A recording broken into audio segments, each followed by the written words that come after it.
კიდევ რამდენი ადამიანის სიცოცხლე უნდა შეიწიროს ექიმების დაუდევრობამ, უგულობამ თუ არა პროფესიონალიზმმა.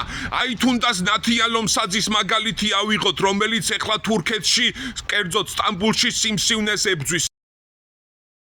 საქართველოში უთხრეს, რომ მას არანაირი სიმსივნე არ ჭირდა და რაღაც სულ სხვა ოპერაციები გაუკეთეს. კინაღა მოკლეს ადამიანი არაპროფესიონალმა ექიმებმა, ამიტომ ჯობია რომ ექიმებმა უფრო მეტი კვალიფიკაცია მიიღონ და უფრო მეტად მომზადებულები და გადამზადებულები იყვნენ, რადგან სწორი დიაგნოზი დასვან. დიაგნოზს ვერ swamენ, ელემენტარული დიაგნოზი ვერ დაუსვამთ, რომ შემდგომ შესაბამისად უმკურნალონ ადამიანებს, ვისაც გექნებათ სურვილი და საშუალება დაეხმარეთ ნათია ლომსაძეს, ანგარიშის ნომრები აღწერაში არის მისი და სურვებ, რომ სულ მალე დაამარცხოს სიმსივნე, ხოლო ქართველმა ექიმებმა კი უფრო და უფრო მეტი კვალიფიკაციის კურსები ჩაიტარონ.